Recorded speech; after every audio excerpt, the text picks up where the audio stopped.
तो चलिए देखते हैं तेल की ये बढ़ी कीमतें भारत की जीडीपी के लिए 2% का खतरा कैसे बन गई हैं। सोचिए, बस एक हफ्ते पहले कच्चा तेल $70 से भी नीचे था और अब कीमतें आसमान पर हैं। मतलब एक ही झटके में $50 प्रति बैरल से ज्यादा का उछाल, जो सिस्टम के लिए एक शॉक है। तो सवाल ये है कि बाहर तेल महंगा होने से भारत की अर्थव्यवस्था को इतना बड़ा खतरा कैसे हो सकता है? इसकी वजह है मिडिल ईस्ट में बढ़ता तनाव, जहां सीधे ईरान के तेल इंफ्रास्ट्रक्चर पर हमले हुए हैं। इससे हॉर्मुज़ जलडमरू मध्य को लेकर डर बढ़ गया है, जो दुनिया के लिए एक बहुत ज़रूरी तेल रूट है। असल डर सिर्फ लड़ाई का नहीं, बल्कि तेल सप्लाई में बड़ी रुकावट आने का है। इस असर को समझने के लिए ये जानना ज़रूरी है कि भारत दुनिया का तीसरा सबसे बड़ा तेल उपभोक्ता है।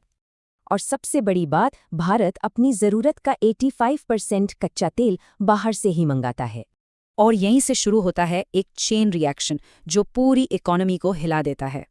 सबसे पहले तेल खरीदने का बिल बढ़ जाता है। ये बिल करीब $100 अरब तक जा सकता है। इसका सीधा असर देश के चालू खाता घाटे यानी करंट अकाउंट डेफिसिट पर पड़ता है।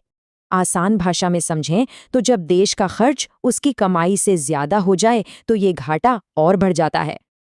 अब महंगे तेल के लिए ज्यादा डॉलर चुकाने पड़ते हैं, जिससे डॉलर की डिमांड बढ़ती है और रुपया कमजोर होता है। इसका असर दिखने भी लगा है। रुपया 92 के पार चला गया है और 100 तक पहुंचने की आशंका है। और फिर आती है महंगाई। तेल तो पूरी अर्थव्यवस्था के लिए एक बेसिक जरूरत है। जब ट्रांसपोर्ट और सामान बनाने का खर्च बढ़ता है तो लगभग हर चीज की कीमत बढ़ जाती है। आखिर में इसका असर फाइनेंशियल मार्केट्स पर भी पड़ता है, क्योंकि निवेशकों के लिए जोखिम बढ़ जाता है। विदेशी निवेशक पैसा निकालने लगते हैं और तेल पर निर्भर सेक्टर्स के स्टॉक्स पर बुरा असर पड़ता है।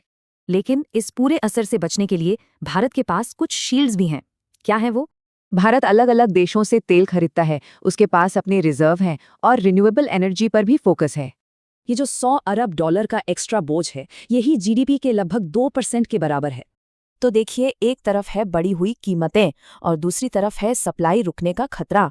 तो अब ये सवाल है कि असली संकट क्या है? तेल की ऊंची कीमत या तेल का न मिलना?